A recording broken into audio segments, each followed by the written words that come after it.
ทุกคนเคยสงสัยป่ะว่าทำไมคนบางคนเขาก็ไม่ได้อายุต่างอะไรกับเรามากอาจจะอายุ20หรือว่า30อะไรอย่างเงี้ยแต่ทำไมเขาถึงมีทั้งเงินมีทั้งเวลามีทั้งสุขภาพที่ดีแล้วก็มีบุคลิกภาพที่ดูดีคือพิวบอกเลยว่าความแตกต่างระหว่างเรากับคนที่เขาประสบความสำเร็จอะมันไม่ใช่แต้มบุญมันไม่ใช่วาสนาแต่มันคือพฤติกรรมที่เขาทำกับที่เราทำอะมันไม่เหมือนกันมันคือนิสัยมันคือสิ่งที่คนคนหนึ่งอะทำทุกๆวันทุกๆวัน จนมันทำให้เขากลายเป็นคนที่ประสบความสำเร็จได้ใครที่อยากรู้ว่าเขาทำยังไงนะคะในคลิปนี้พิวก็จะมาแชร์7นิสัยที่คนประสบความสำเร็จทุกคนทำแต่ว่าอาจจะไม่ค่อยมาบอกเราแต่ว่าในคลิปนี้พิวก็จะมาบอกให้ทุกคนฟังค่ะอย่างแรกเลยสำคัญมากๆก็คือ money mindset หรือว่าทัศนคติของเราที่มีต่อเงิน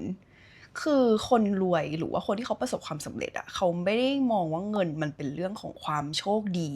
หรือว่าความโชคร้ายอะไรแบบนั้นแต่เขามองว่าเงินก็คือเครื่องมือที่จะทำให้เขาได้ในสิ่งที่เขาต้องการไม่ว่าจะเป็นอิสรภาพไม่ว่าจะเป็นชีวิตที่เขาอยากจะให้มันเป็นคือคนส่วนใหญ่ก็จะมองแค่ว่าเราหาเงินเพื่อใช้แล้วก็จบแต่ว่าคนที่เขาประสบความสำเร็จเขาคิดไกลกว่านั้นเขามองว่าเขาหาเงินเพื่อต่อเงินคือเขาไม่ได้มองว่าหาเงินแล้วก็จบคือเขาก็จะคิดไปถึงว่าเฮ้ยเงินที่เขามีเขาสามารถเอาไปต่อยอดอะไรได้บ้างเขาสามารถให้เงินทำงานให้เขายังไงได้บ้างคือพิวมั่นใจว่าทุกคนเคยได้ยินเรื่อง growth mindset คืออันเนี้ยมันก็คือคอนเซปต์เดียวกันเลยว่าคนที่เขามี growth mindset เขาจะเชื่อว่าการที่เขาจะมีเงินได้มันเป็นเรื่องที่ทุกคนสามารถทำได้แล้วคนที่เขามี growth mindset เหล่านี้เขาก็จะมีโอกาสที่จะประสบความสำเร็จมากกว่าคนที่คิดแค่ว่าเฮ้ยฉันเป็นคนโชคไม่ดีฉันก็เลยไม่ประสบความสำเร็จคือเหมือนเราเอาอะไรที่เรียกว่าดวงมาเป็นข้ออ้างไม่ให้เราประสบความสำเร็จทุกคนนึกออกปะทั้งที่ความจริงแล้วบนโลกเนี้ยมันไม่ได้มีอะไรที่มาลิมิตเราไม่ให้หาเงินเลยไม่ได้มีอะไรมาลิมิตเราไม่ให้เป็นคนที่ประสบความสำเร็จเลยแต่จริงๆแล้วสิ่งที่ขัดขวางเราอยู่ที่ไม่ให้เราประสบความสำเร็จมันก็แค่อาจจะเป็น mindset ของเราที่มีต่อเงินแค่นั้นเองคือถ้าเรามองว่าเฮ้ยเราสามารถหาเงินได้เราสามารถฝึกฝนได้มันก็แปลว่าเรา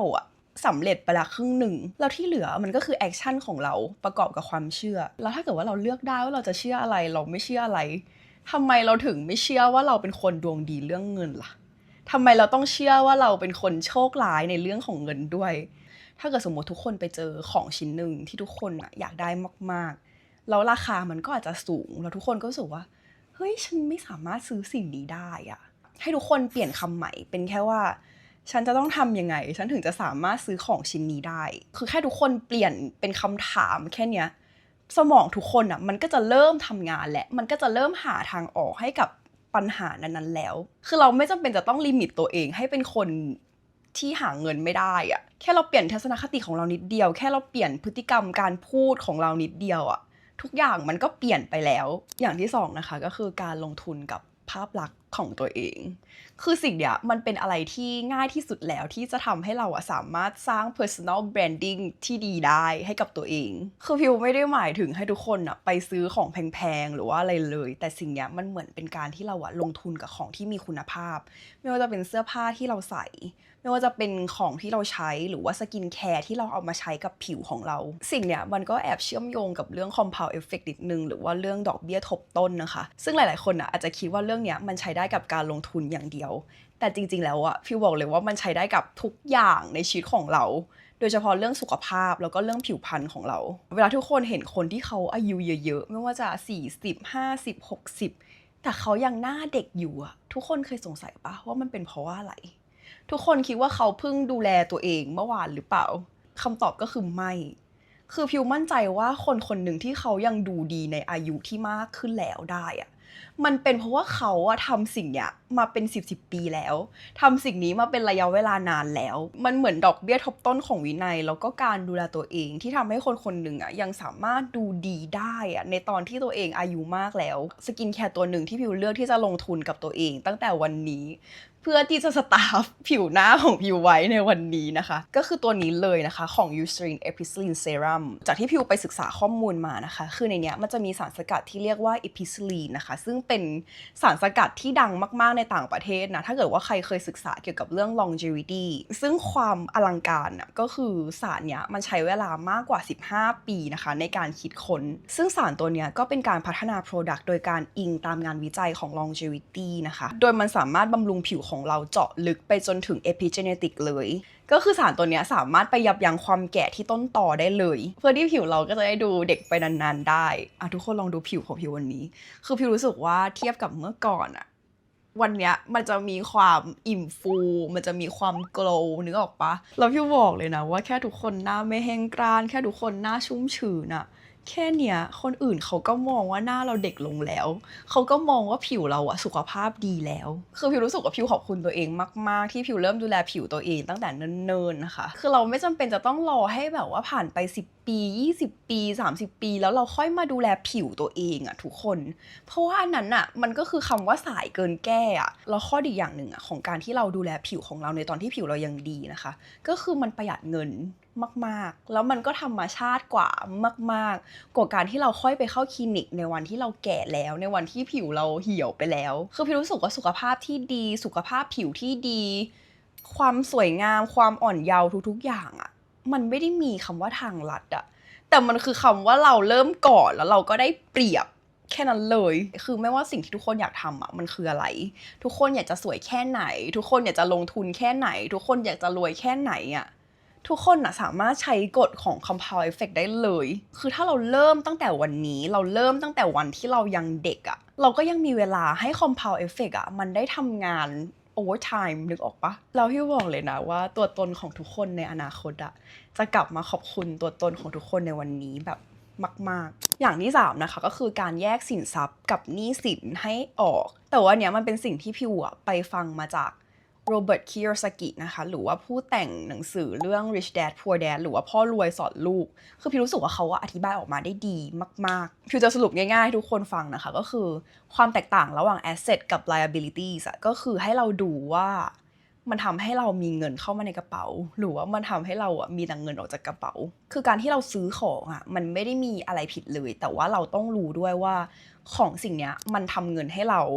หรือว่าของสิ่งเนี้ยมันทำให้เราขาดทุนหรือว่ามีแต่เสียเงินออกไปอย่างเดียวพี่ขอยกตัวอย่างง่ายๆให้ทุกคนฟังก็คือถ้าเกิดทุกคนไปซื้อโทรศัพท์มาเครื่องหนึ่ง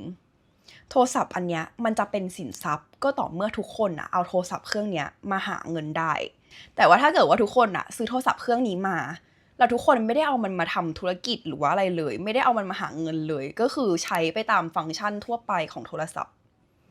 สิ่งเนี้ยก็จะกลายเป็นหนี้สินก็คือต่อไปเนี่ยเวลาที่ทุกคนซื้ออะไรก็แล้วแต่ที่ทุกคนรู้สึกว่าเฮ้ยมันมูลค่าสูงก็คิดก่อนนิดนึงว่าแบบสิ่งเนี้ยมันเป็นสินทรัพย์หรือว่ามันเป็นหนี้สินมันสามารถทำเงินให้เราได้ไหมหรือว่าเราจ่ายอย่างเดียว ไม่มีเงินเข้ามาเลยแต่ว่ามันก็ไม่มีถูกไม่มีผิดอันนี้พิวก็มาแชร์ไอเดียทุกคนฟังเฉยๆนะคะระหว่างความแตกต่างของ2 อย่างนี้อย่างที่4นะคะทุกคนที่พิวรู้จักคือทุกคนมีรายได้หลายทาง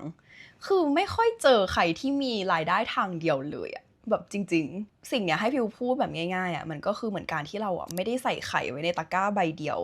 คือถ้าเกิดทุกคนมีรายได้1 2 3 4 เวแล้ววันหนึ่งมันมีเวหนึ่งที่ไม่ค่อยเลิศมันอาจจะติดลบบ้างอะไรบ้างแต่ทุกคนยังมี2 3 4ที่ยังทำเงินได้อย่างเงี้ยทุกคนก็ไม่อดตายแล้วถ้าเกิดตอนนี้ทุกคนไม่รู้ว่าจะหารายได้เพิ่มจากตรงไหนได้บ้างเดี๋ยวพิวจะยกตัวอย่างให้ฟังแบบง่ายๆเลยก็คือถ้าเกิดตอนนี้ทุกคนเป็นพนักงานประจำใช่ปะหรือว่าทุกคนกำลังเป็นนักเรียนหรือว่าเป็นอะไรก็แล้วแต่เป็นใครก็ได้การทำ affiliate ใน TikTok อย่างเงี้ยคือมันก็เป็นรายได้ทางหนึ่งเหมือนกันหรือถ้าเกิดว่าทุกคนเล่นหุ้นทุกคนมีกองทุนทุกคนมีดัชนีทุกคนมีทองเงี้ยมันก็คือรูปแบบหนึ่งของการลงทุนหรือตัวอย่างที่3นะคะก็คือการขายของจุกจิกอะไรเงี้ยถ้าเกิดทุกคนมีเสื้อผ้าเยอะมากที่บ้านอย่างเงี้ยเรามาไลฟ์ขายเสื้อผ้าอย่างเงี้ยมันก็ถือว่าเป็นรายได้ให้กับเราเหมือนกันเพราะว่ามันก็ทำให้เรามีเงินในกระเป๋ามากขึ้นเราไม่จำเป็นจะต้องฟิกซ์ตัวเองว่าเราจะมีได้แค่อาชีพเดียวทำได้แค่อย่างเดียวคือพี่รู้สึกว่าเราสามารถทำได้ทุกอย่างค่ะที่เราอยากจะทำขอแค่ว่ามันเป็นสิ่งที่เราชอบมันเป็นสิ่งที่เราถนัดแล้วมันก็ไม่ทำให้เราเดือดร้อนอะไรก็ทำเลยนิสัยที่5นะคะที่พิวสังเกตเอาจากคนรอบตัวก็คือเขาไม่ได้เอาเวลาไปแลกเงินแล้วคือพิวรู้สึกว่าคนรอบตัวพิวแอบทำงานค่อนข้างน้อยมากๆถ้าเทียบเป็นจำนวนชั่วโมงแต่ว่าเขารวยมากเขาแบบ มีเงินเยอะมากๆแล้วถามว่าเขาอะทำได้ยังไงสิ่งที่เขาทำนะคะก็คือเขาอะสร้างระบบที่ทำเงินให้กับเขาโดยที่เขาไม่ต้องใช้เวลาของตัวเองอะไปทำงานเพียงอย่างเดียวคือเราทุกคนบนโลกเนี้ยมี24ชั่วโมงเท่ากันแล้วการที่เวลาของเราอะมันมีจำกัดมันก็อาจจะทำให้เราอะมีเพดานของรายได้เพราะมันไม่มีใครบนโลกเนี่ยที่สามารถทำงานได้เกิน24ชั่วโมงต่อวันได้ทุกคนนึกออกปะก็คือโอเคสมมุติว่าพิวอะเป็นครูสอนหนังสือแล้วพิวก็เอาตัวเองนี่แหละไปสอน2 ชั่วโมงได้เท่านี้บาทอันเนี้ยก็คือพิวใช้เวลาของพิวแลกกับเงินถูกไหมอันเนี้ยตัวอย่างแรกกับตัวอย่างที่2พิวก็ยังทำสิ่งเดิมแต่ว่ารอบเนี้ยพิวไม่ได้เอาเวลาของพิวไปแลกเงินแหละพิวไม่ได้สอนนักเรียนทีละคนและพิวก็คือโอเคพิวอัดคลิปทำรอบเดียวแล้วพิวเอาคลาสอันเนี้ยไปขายออนไลน์ทุกคนเห็นภาพอย่างว่าพิวทำรอบเดียวแต่ว่านักเรียนที่สามารถมาเรียนคลาสเนี้ยของพิวได้อะมันไม่ใช่คนเดียวแต่ว่ามันมีเป็นร้อยเป็นพันคนเป็นกี่คนก็ได้มันไม่ได้มีเพดานแล้วเราทำยังไงให้มันมี income stream เข้ามาหาเราได้โดยที่เราทำงานแค่รอบเดียวสิ่งเนี้ยมันก็คือ leverage นะคะที่เราทำของสิ่งเดิมทำเหมือนเดิมทุกอย่างแต่ว่ารอบเนี้ยเราสามารถขายให้คนได้มากกว่าเดิมในเวลาที่น้อยกว่าเดิมแล้วก็ในเวลาที่เรานอนหลับอ่ะเราก็ยังทำเงินได้คือพิวรู้สึกว่าคนรอบตัวพิวที่เขารวยที่เขาประสบความสำเร็จอ่ะเขาทำงานแบบไม่ได้หนักกว่าพิวเลยอ่ะเราทำงานน้อยกว่าพิวมากๆแต่สิ่งที่เขาแตกต่างจากพิวก็คือเขาทำงานแบบฉลาดมากอ่ะคือเขาทำงานแบบมีระบบเขาทำงานแบบคนฉลาดอะทุกคนคือทุกคนลองไปหาฟังดูเลยแบบว่าคนที่เขาเป็นพอดแคสต์คนที่เขาประสบความสำเร็จที่เขามาทำพอดแคสต์อะพิวไปฟังมาทุกคนคือแบบว่าสร้างระบบแบบจริงๆอย่างที่6นะคะก็คือการรู้จักการบริหารเงินให้เป็นคืออันเนี้ยพิวรู้สึกว่าสำคัญมากมากๆคือพิวรู้สึกว่าความรวยความมั่งคั่งอะมันไม่ได้อยู่ที่ว่าเราอะหาเงินได้มากเท่าไหร่คือถ้าเราหาได้มากแต่ว่าเราอะบริหารเงินไม่เป็นเลยทุกคนคิดว่าเงินตรงเนี้ยมันจะไม่หมดหรอการหาเงินได้มันเป็นอะไรที่ดีมากๆมันเป็นอะไรที่ฟินมากๆเราก็สามารถทำต่อไปได้เลยแต่สิ่งสำคัญอะก็คือเราต้องรู้ด้วยว่า net worth ของเราอะคือเท่าไหร่ซึ่ง net worth ตรงเนี้ยมันคำนวณได้ยังไงมันก็คือสินทรัพย์ลบกับหนี้สินเท่ากับ net worth ของเราคือมันก็แค่ว่าเราต้องรู้ด้วยว่าทิศทางของเงินมันเข้าเท่าไหร่ออกเท่าไหร่คือมันแค่นั้นเลยเราทุกคนรู้ป่ะว่าข้อดีอย่างหนึ่งของการที่เรารู้รายรับรายจ่ายของเราอะมันก็จะทำให้เรารู้ว่าเฮ้ยตอนเนี้ยเราอยู่ในจุดไหนของชีวิตแล้วคือถ้าเรารู้สึกว่าจุดที่เราอยู่ตรงเนี้ยมันยังไม่ค่อยเลิศเท่าไหร่เราก็จะได้รู้ว่าเราจะต้องทำมากขึ้นเท่าไหร่หรือว่าหาให้ได้มากขึ้นเท่าไหร่เพื่อที่เราจะได้มีชีวิตในแบบที่เราอยากจะเป็นได้คือเหมือนถ้าเกิดเราไม่รู้จัก measure หรือว่าเราไม่รู้จักวัดผลเลยอะแล้วเราจะรู้ได้ยังไงว่าเราจะต้องทำอะไรต่อไปในสเต็ปต่อไปมันเหมือนไม่รู้เรื่องไม่รู้อะไรเลยอะคือมันก็ไม่ใช่อะถ้าเป็นเรื่องของการเงินนะอย่างที่7อย่างสุดท้ายนะคะก็คือการเรียน high income skill คือสิ่งเนี้ยพี่รู้สึกว่ามันเป็นอะไรที่สำคัญมากๆที่ทุกคนสามารถทำได้อะแล้วมันก็เหมือนเป็นสกิลที่จะทำให้ทุกคนอะสามารถหาเงินได้มากขึ้นคือทุกคนรู้ป่ะว่าสมองของเราอะมันคือแอสเซทที่แบบสามารถทำเงินได้แบบไม่มีขีดจำกัดอะคนที่เขาประสบความสำเร็จอะเขาไม่ได้เรียนแค่ในสิ่งที่เขาชอบแต่เขาเรียนในสิ่งที่ตลาดต้องการเขาเรียนในสิ่งที่มันสามารถทำเงินให้เขาได้คือมันจะเป็นสกิลอะไรก็ได้ไม่ว่าจะเป็นสกิลภาษาอังกฤษอย่างเงี้ยภาษาจีนภาษาญี่ปุ่นสกิลการขายสกิลการเจรจาต่อรองสกิลการแบบครีเอทีฟอย่างเงี้ยคือเราไม่จำเป็นจะต้องมีสกิลเดียวคือพิวรู้สึกว่าเราสามารถมีกี่สกิลก็ได้ที่เราจะเรียนรู้เราอาจจะเป็นคนที่เก่งกราฟิกเป็นคนที่เข้าใจเรื่องมาร์เก็ตติ้งเป็นคนที่พูดภาษาอังกฤษได้อย่างเงี้ยคือแค่เนี้ยเราก็มีความรู้ที่สามารถทำเงินให้เรามากๆได้แล้วอะคือพิวบอกเลยนะว่าพวกทักษะ negotiation การต่อรองเนี่ยหรือว่าทักษะเรื่องการขายเซลล์สิ่งเนี้ยมันเป็นอะไรที่ AI ไม่สามารถแทนที่ได้อะคือพิวรู้สึกว่าการที่เราใช้ AI ก็อาจจะเป็นทักษะที่ทุกคนควรจะมีเหมือนกันเพราะว่าในโลกเนี้ยที่ทุกคนสามารถใช้ AI ได้อะแล้วเราเป็นคนที่ใช้ AI ไม่เป็นอย่างเงี้ยมันก็อาจจะทำให้เราอะตามคนอื่นไม่ทันคือถ้าเราไปเสียเงินกับของกินได้คือถ้าเราไปเสียเงินกับนู่นนี่นั่นได้อะพิวรู้สึกว่าเราอะก็สามารถเสียเงินกับ สิ่งที่จะทำเงินให้เราได้เหมือนกันเพราะว่าความรู้ที่เราลงทุนไปอ่ะพี่บอกเลยว่าทุกคนอ่ะไม่มีวันขาดทุนแล้วก็มีแต่จะได้กำไรด้วยในอนาคตก็ประมาณนี้นะคะทั้งหมด7ข้อคือพิวรู้สึกว่าท็อปิกเนี้ยมันเป็นท็อปิกที่พิวชอบฟังจากคนอื่นมากๆแล้วก็บางข้อก็เป็นข้อที่พิวสังเกตเห็นจากคนในชีวิตของพิวจริงๆแล้วพิวรู้สึกว่าแบบโอ้ my god อะแล้วพิวอยากจะมาแชร์ให้ทุกคนฟังมากๆคือพิวรู้สึกว่ามันเป็นอะไรที่สำคัญมากๆในชีวิตของเราอะแล้วพิวก็มั่นใจว่าทุกคนในชีวิตอะใครบนโลกเนี้ยก็อยากประสบความสำเร็จถูกปะเพราะว่าเงินเพราะว่าอะไรอย่างเงี้ยมันสามารถมอบอิสระให้เราได้แล้วพิวก็รู้สึกว่าชีวิตในฝันของทุกคนอ่ะมันไม่ได้ไกลเกินเอื้อมแต่ว่าการที่เราฟังคนที่เขาประสบความสำเร็จเยอะๆการที่เราสังเกตพฤติกรรมของเขาว่าแบบเฮ้ยเขาทำยังไงทำนู่นทำนี่ทำนั่นแล้วเราทำตามเขาอ่ะคือมันก็แบบเป็น1แฮกในชีวิตอะที่ทำให้เราสามารถกลายเป็นคนแบบเขาได้อย่างที่พิวบอกก็คือท็อปิกเนี้ยมันเป็นท็อปิกที่พิวชอบมากๆแล้วพิวก็รู้สึกว่ามันดีอ่ะมันดีต่อทุกคนมากๆคือไม่ว่าทุกคนจะเอาไปทำกี่ข้อ1ข้อ2ข้อ3ข้อ7ข้อคือพิวมั่นใจว่ามันดีต่อชีวิตของทุกคนแน่นอนมันสามารถเปลี่ยน mindset ได้มันสามารถเปลี่ยนพฤติกรรมของเราได้แล้วก็ทำให้ตัวเราอ่ะเข้าใกล้ตัวตนของเราในอนาคตที่เราจะเป็นมากขึ้นได้ก่อนจบคลิปนี้นะคะเหมือนเดิมการบ้าน3ข้อนะคะอย่างแรกเลยก็คือให้ทุกคนน่ะเขียน high income skill ที่ทุกคนอยากจะเรียนรู้คือไม่ว่าจะเป็นเรื่อง AI ไม่ว่าจะเป็นเรื่อง negotiation การเจรจาต่อรองหรือว่าจะเป็นเรื่อง marketing เรื่อง sales เรื่องการขายอย่างเงี้ยเรื่องอะไรก็ได้ที่ทุกคนอยากจะเรียนเพิ่มแล้วทุกคนรู้สึกว่าสิ่งเนี้ยมันจะสามารถทำเงินให้ทุกคนได้อย่างแน่นอนแล้วมันก็เป็นสิ่งที่ตลาดต้องการอย่างแน่นอนก็สามารถคอมเมนต์ได้นะคะอย่างที่2ก็คือให้ทุกคนน่ะทำรายรับรายจ่ายของตัวเองคือไม่ว่าจะเป็นของวันนี้ก็ได้หรือจะเป็นของสัปดาห์ที่แล้วหรือว่าจะเป็นของเดือนที่แล้วนะคะเหมือนให้ทุกคนน่ะ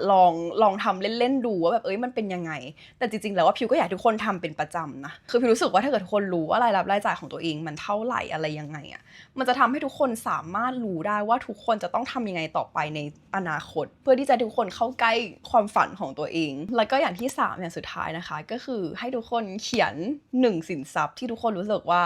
ถ้าทุกคนจ่ายตังค์ซื้อของสิ่งนี้ไปมันจะสามารถทำเงินให้ทุกคนได้มากขึ้นคือสิ่งเนี้ยมันจะเป็น asset ไม่ใช่ liabilities ทุกคนนึกออกปะสิ่งเนี้ยจะเป็นสินทรัพย์ไม่ใช่หนี้สินจะเป็นการลงทุนจะเป็นการซื้อของที่ไม่ได้ทำให้ทุกคนรู้สึกว่าทุกคนเสียเงินไปเปล่าๆแต่ว่าสามารถสร้างเงินกลับมาให้ทุกคนได้คือจะเป็นอะไรก็ได้นะคะจะเป็น iPad iPhone ให้ทุกคนเขียนเหตุผลด้วยว่าทุกคนจะซื้อมาทำอะไรก็ขอบคุณทุกคนนะคะที่ดูกันมาถึงตรงนี้แล้วก็กดไลค์กด subscribe ให้พิวมาตลอดนะคะพิวก็หวังว่าคลิปเนี้ยจะสามารถทำให้ทุกคนมีความรู้เกี่ยวกับเรื่องการเงินมากขึ้นสามารถนำทริคเหล่านี้ไปใช้ในชีวิตประจำวันได้มากขึ้นนะคะเพื่อที่เราทุกคนจะได้เข้าใกล้ตัวตนของเราที่เราจะเป็นเพื่อที่เราจะได้กลายเป็นคนที่ประสบความสำเร็จได้ในที่สุดนะคะแล้วเจอกันคลิปหน้าค่ะบ๊ายบาย